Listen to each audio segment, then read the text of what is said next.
Hi, I'm Gowri, and today I'm going to be speaking to you about one night that changed my life. Thursday, January 3rd, 2019, 10:40 to 11:40 p.m. I had a panic attack, one similar to those I had been having over the course of the past year. I was sobbing uncontrollably. My airways tightened. I couldn't breathe. Millions of thoughts were rushing through my head, one of which was, this has to stop. These outbursts have to stop. So with a mission to end all of the episodes that I was having, I decided to trace back these outbursts to where it all started. 11 years ago, on the same night when my basement flooded. The first time I felt like I couldn't show my emotions. Through looking back on all the events that had some significance in my life, I started to learn new lessons and be able to answer questions that I couldn't answer at the time. So today, I'm going to be speaking to you about why it is important to look back on our lives to move forward, and that it takes time to learn from our past. The first event I remembered was from when I was really young. As a kid, my dad was always traveling. And at one point, it was every week. Throughout all those years, there's one time that I distinctly remember. I was around 3 years old, and my sister was about 1. And my dad had to go on a business trip to LA that week. And like every week to come and every week that went before, right before he left, he told me, make sure you help your mother and make her life easy. Unfortunately, that was the same week my basement flooded. And as a kid, I felt like I couldn't cry. As a 3-year-old, I felt like I couldn't cry, and I would have to conceal my emotions. But I tried my best to act like it didn't bother me. I wanted to stay true to the promise I made my dad. I didn't want to make my mother's life harder. That day, I learned the importance of putting other people's feelings before my own. But what I didn't learn was that I didn't always have to do that. Time passed. I started school. I liked it, or so I thought I did. The summer after 2nd grade had ended, and it was the first day of 3rd grade. But something was different this time.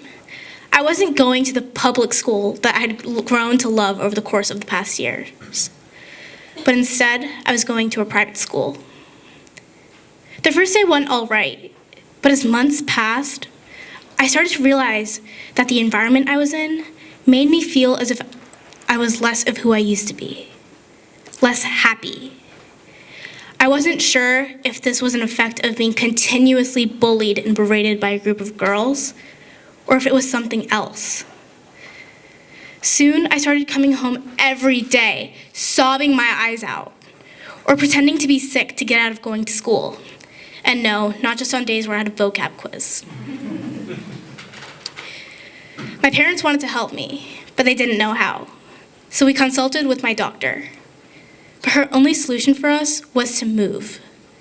This made me feel worse.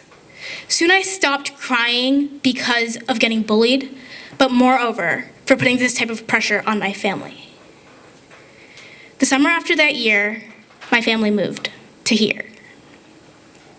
And in that past year, I learned that I didn't like the feeling of being vulnerable in public, or letting people see that I was hurt by their words.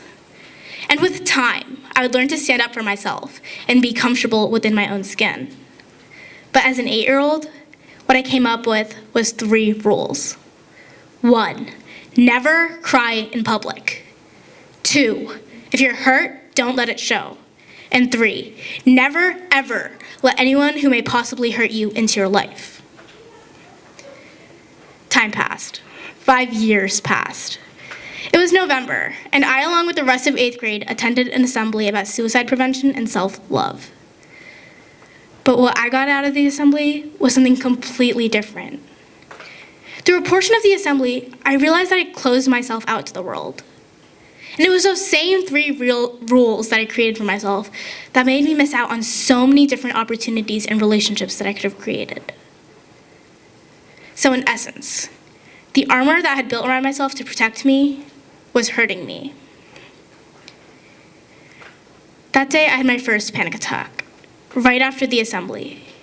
And all of these realizations occurred to me during this time. And that day, I decided to slowly open myself up a bit more. And slowly but surely, those pieces of armor started to come off. Time passed.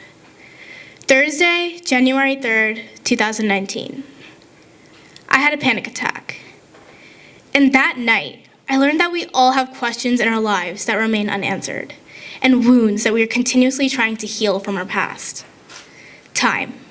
It takes time to learn from our past. And that time could take up the better part of someone's life. But I believe that we owe it to ourselves to be able to understand, to heal, and to grow from our experiences. Thank you.